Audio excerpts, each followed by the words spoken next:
Coming up, is there trouble in Timo Town? We talk Timo Meier, what it's looked like so far in his first full season with the Devils, and whether or not switching up the lines, as Lindy Ruff likes to do, could unlock his success. And then the Boston Bruins. Surprisingly, the very good Boston Bruins await the Devils in their next game. What are our expectations and players to watch for? We dive in coming up next.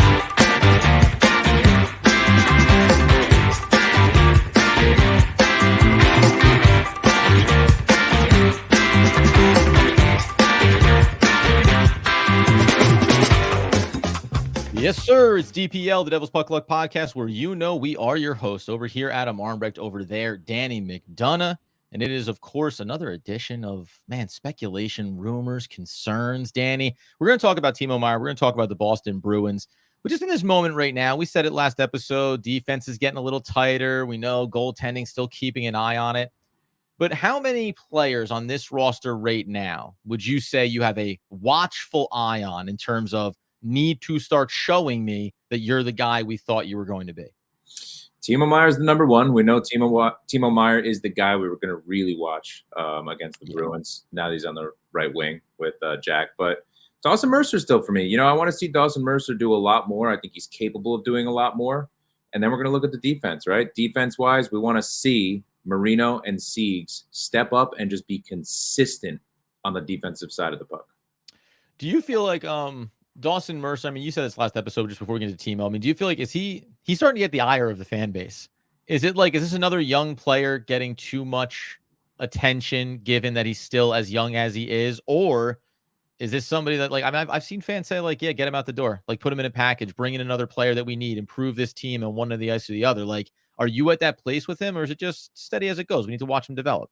Steady as it goes. He had a great sophomore year, right? He played phenomenally last year. And it's almost like it was, we hear about the sophomore slump. He's having his junior year.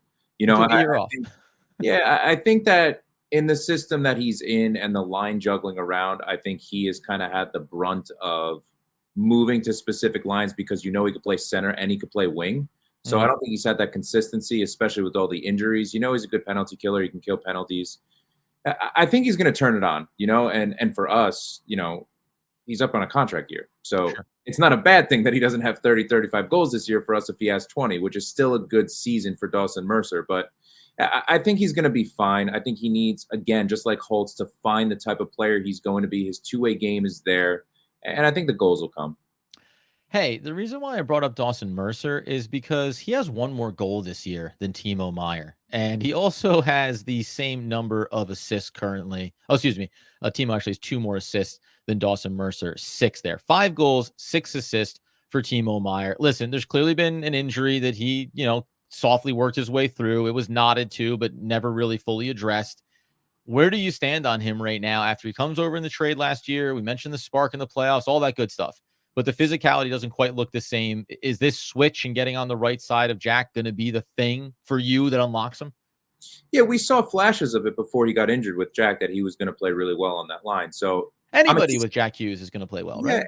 When you're playing with 2 playmakers like Toffoli and Jack, you know that you're going to get the opportunity. So Here's the thing. Preseason, I said that I thought Timo was going to be up there in top 3 in goal scoring with Brad. I thought he was going to be absolutely phenomenal. And Toffoli in our fantasy league. Damn it. Yeah, I thought Toffoli was going to take a little bit of a step back and not have the numbers he did with Calgary last year, and I was dead wrong so far. So, I expected Timo to have about a dozen goals by now, 10 to a dozen goals, and he's got to turn it on.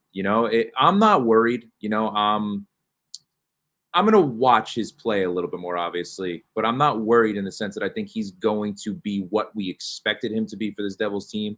He's on 8 years. I'm not worried about his contract. I like that. That was thrown in almost as he's on an 8-year deal. So obviously we shouldn't talk about him in a way it's like he's here. I know you don't mean but he's here. No, and I shouldn't do this. They invested in him for a reason, right? I shouldn't do this because I'm kind of responding to what I've seen on social media. It's like, oh, he's 8 years. This is a waste of 8 years. It's like, no, he's played 25 games under this contract. We need to all relax. 26 games, whatever it is. We need to all relax. Timo is going to be fine. He just needs to get into his stride. I think he's banged up a little bit. And I think you see it with his physicality. I think that he's given up on plays, and that's not Timo's style play and what he does. He's an aggressive player that's always going to give 100%. And I think he's nursing an injury. And I think he wants to get back out there because he knows that there's expectations for this team. And I love his attitude with the team. So I think he will turn it on. He might not be the goal scorer that we thought he would be with this group. And that's Sure, okay. sure. That's not that big of a deal if he's playing the way he should be playing. Similarly to the way Palat has been playing the last 5, 6 games. That's the type of player Timo is, but he has more goal scoring ability than Palat. Any concern when you look back, listen, we know that plus minus doesn't mean everything or anything or whatever in today's game, but it also is representative of something, right? Like you're on the ice when things aren't going necessarily great. He's a minus 15. He's the worst plus minus on the team right now, like, by a significant margin.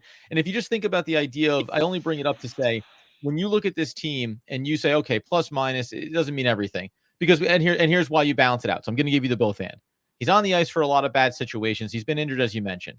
Now, Tyler Toffoli is a minus 10 plus minus. That's the opposite end of the spectrum for a guy that's been really good for this team so far, has 12 goals, has 9 assists. Bastion is also minus 10. It's a seesaw effect here when you go through some of these numbers. My biggest thing for me is that he may have fallen victim to one, the injury, because I feel like he's the kind of guy that's going to play through it and going to give you 70%. And what we realize is 70% of Timo Meier is, not all injured players playing through are created equal. Timo is not a guy that can play through an injury and still give you something, mostly because the physicality goes away. The presence in front of the net goes away. And once you lose those things, he's not a speedster. He's not going to find those open pockets. He's not going up at the high point and getting those slap shots. Like, you're just not going to get fringe benefits from being on the ice with these other great skaters. He needs to get healthy. He needs to be healthy to be as productive as possible. Man, you brought up a lot of good points right there. The first one is the type of player he is if he is a little injured, right? Jack Hughes is a superstar player with flashy goal scoring ability, and he might be nursing something still, Yep. but you're going to see how flashy he is on the ice by the type of player he is. Timo Meyer, you're absolutely right. His physicality is what defines him to loosen those pucks up, to get those dirty goals in front of the net, to create that open ice. So I really hope that he's at least playing at 90% because if he's not, I don't want him to be out there because Yeah. he will be a liability. But we need him to heat up, and I think you agree with me on this too. And interrupt me if I'm wrong, but I think being on this, Wrong. No, I'm sorry. I think being on this first line is how to do it. This is how you get him sparked.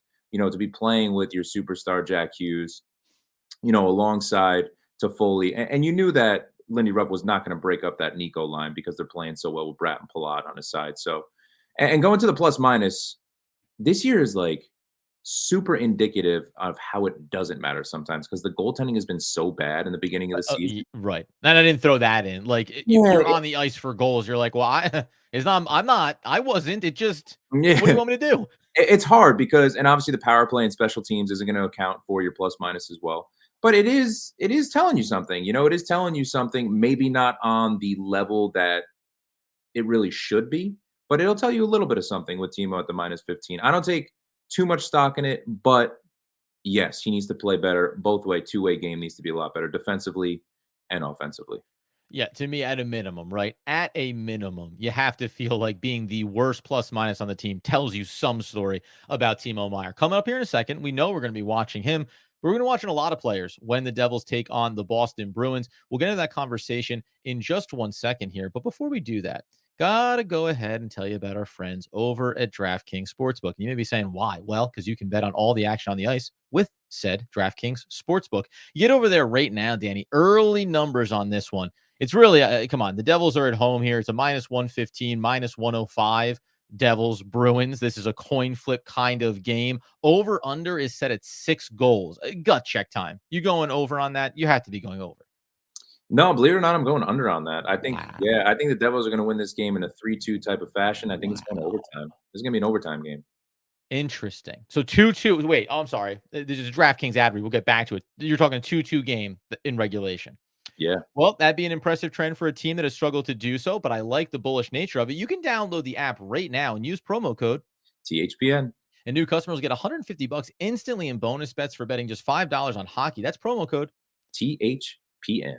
Only on DraftKings Sportsbook, an official sports betting partner of the NHL. The crown is yours. Bonus bets, by the way, expire 168 hours after issuance. Gambling problem? Call 1-800-GAMBLER. Visit www.1800gambler.net. In New York, call 877-8-HOPE-NY or text HOPE-NY to 467-369. In Connecticut, help is available for problem gambling. Call 888-789-7777 or visit ccpg.org. Please play responsibly. On behalf of Boot Hills Casino Resort, 21 age plus, varies by jurisdiction, void in our friends to the north, Ontario, Canada.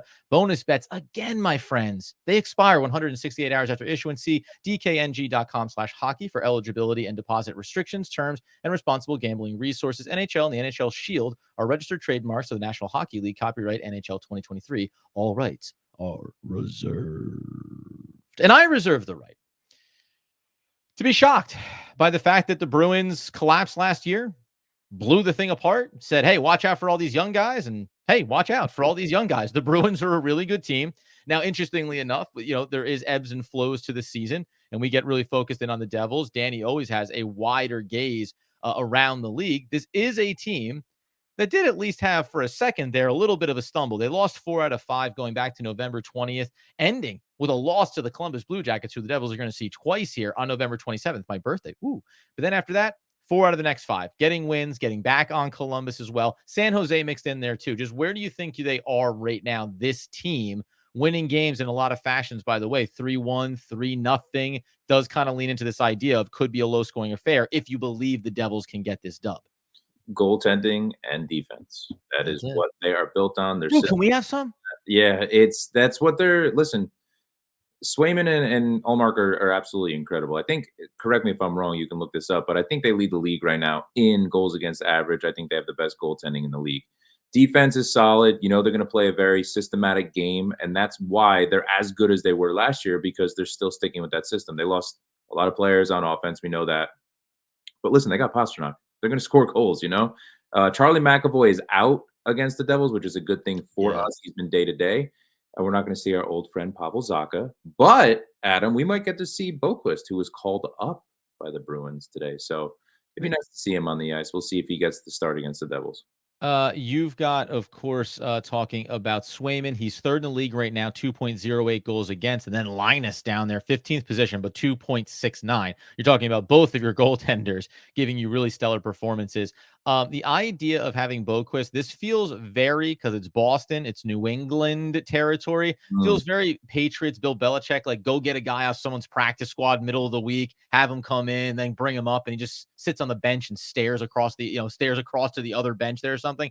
Listen, I gosh, let's not have that be something, right? I mean, they did it. He's there. He's going to be up, but let's not have that be a storyline around this game. Where does your biggest concern lie in terms of players you want to watch for from a offensive perspective first here for the Bruins, coming at the defensive side for the Devils?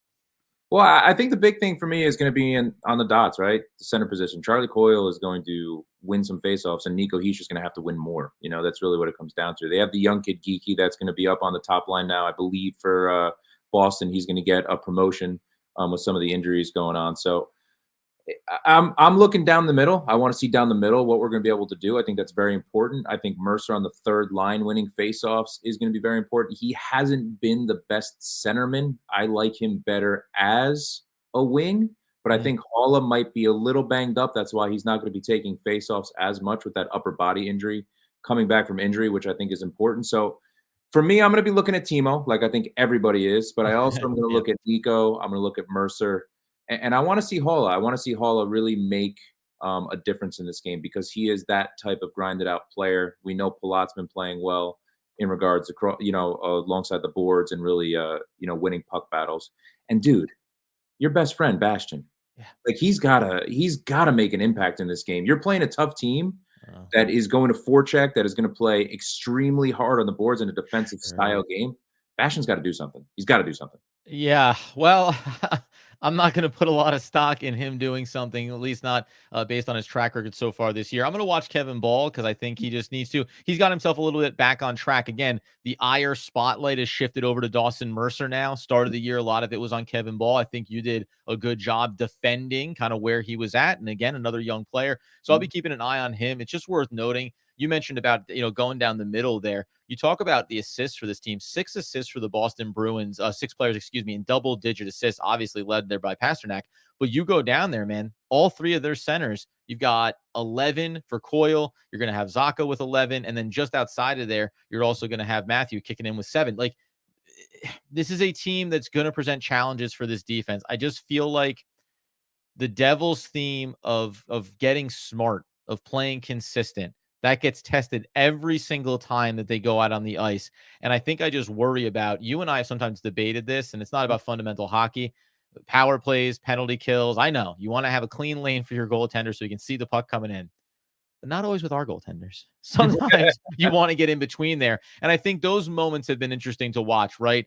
We saw this a couple of games ago with Luke. He tries to get out to that puck, doesn't quite get there, leaves the goal, the front goal, excuse me, the front of the goal wide open, easy doorstep. And then you start talking about, well, if Vitek's going to give up rebounds, yeah, of course he's going to give up rebounds. That's a part of what's happened this year. So I think devil in the details a little bit here in this game if you want to get a win. You talk about low scoring affairs. Devils have not been able to have a lot of these. So I worry a little bit when you say taking the under and going to overtime. It's like I'm always going to lean drag the other team into your style of game. Make it a track meet, right? Make it a sprint, make it a marathon. And hopefully if Timo unlocks a little bit on that top line, you get some opportunities here maybe to open things up. But that last game we saw from them, what was our biggest issue coming out of it? Really, special teams. Didn't capitalize enough on the power play, wasn't necessarily excellent on the penalty kill. So you got to clean those up if you want to have a chance against a quality team in Boston. And I know we're using the excuse it was a back-to-back and it's Edmonton. It was one of the hottest teams in the league that we lost 4-1 to. But the bad plays are still the bad plays, right? Exactly. The bad And by plays. the way, I'll let you finish, but by the way, far too many fans were pointing to the back-to-back far too early in that game as, oh, looks like they got some tired legs. They did not look tired or lethargic until the last half of the third period, if at all, frankly. I think they looked a little bit deflated, and, the tired legs are certainly there. But the first 2.5 periods, that was not tired legs. That was just, again, a little bit of not quite hitting the fine execution points. Yeah, I thought the defense was okay, actually, Yeah, believe it or yeah. not, against the Oilers. And it's something to build off of against one of the best offensive teams right now and the hottest offensive team right now in the league with the Oilers.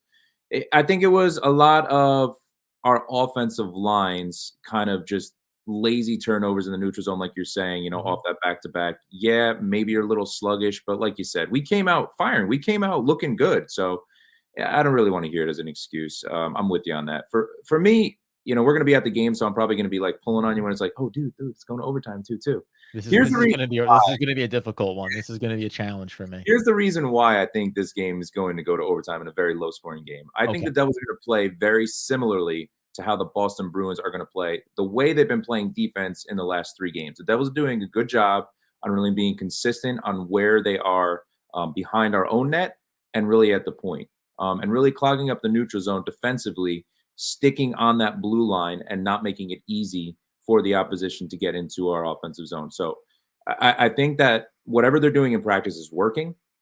You talk about the boxing out plays in front of the net. There's a time to do it. There's a time not to do it. The goaltending has to be consistent with giving up very little rebounds. Mhm. And if it is Akira in net, Akira can't be making dumb mistakes like he did against the Oilers and trying to play a Hey. puck and give it right to Connor McDavid. Um, There's so I there's think there's not really many worst scenarios than giving it to Connor McDavid, but no, yeah. and if you think about that, that's a 3-1 game and could be a 2-1 game because it was an empty net goal. So it was a very close game, all things considering. I know that the score didn't show it, but Yeah. I like the way the pairings are right now. I really like the way Siegenthaler and Shimon Nemitz have been playing together. I like the way Luke and Colin Miller have been playing together too. I think they found a home for the time being. And Ball, like you said, we're looking at Ball because this Yep. is a big team with Boston that is going to throw their body around a lot. Brad Marchand is going to piss a lot of people off on the Devils team. He's a nuisance. We know the type of player is, and Ball is the guy to neutralize him. So I agree with you that Ball is an X factor in this game. But I'm confident that the Devils can continue what they've been doing in the last 3 games defensively, and we hope. I'm not as confident, but we hope that our goaltending can be pretty consistent with giving up very little rebounds. One little eye on Alexander Holtz too. I think circling the big games, right, that feel like there's a little more to them sometimes for young players. Hey, maybe you get to step up and be the bright spot as well. Last thing I'll mention here is that the Devils are ahead of the Bruins in terms of goals for per game. Mhm. They're ahead of the Bruins in assists. They're ahead of the Bruins in points. They're ahead of the Bruins in power play goals. They're ahead of the Bruins in power play percentage. And frankly, mention special teams, and I'll drill down on it one more time. Why? Because the New Jersey Devils lead the league in power play with 32.6%. Guess what? Penalty kill percentage, it's the Boston Bruins 89.9. Like, this is where the rubber meets the road, man. You're Mhm. the best of the best. You struggled last game, so you got to have that little thing in the back of your mind here. You've been elite on the power play. I think that's what it's going to come down to here. No shorthanded goals going the other way, by the way, for the Boston Bruins, among the worst in the league in that category. So be a little bit riskier here, right? They're willing to stay at home. They're willing to protect and kill. You have to find a way to take those risks, get out in front in this game, make Boston chase. We will be back again the following day. Why? Because we're going to be at the game live and it's going to be intense. But we'll come back in. We'll wrap this one up. We'll continue to preview the weeks ahead. And as I said last time, remember, we're going to be doing players of the week. We're going to be doing weeks in review. So not only how do they play individually game to game, but who's stringing together quality performances, because that's what we're looking for, consistency. So get over to YouTube at Devils Puck Luck. Get over on Twitter at NJDevilsPL, at Danny the Face, at Adam Armbrecht, and then on TikTok, on Instagram, on Facebook, on Snapchat at Devil's Puck Luck. who's going to be the big goal scorer for Danny? Eric Holla. I think he's going to score a big goal against the Bruins. I really do. Wow.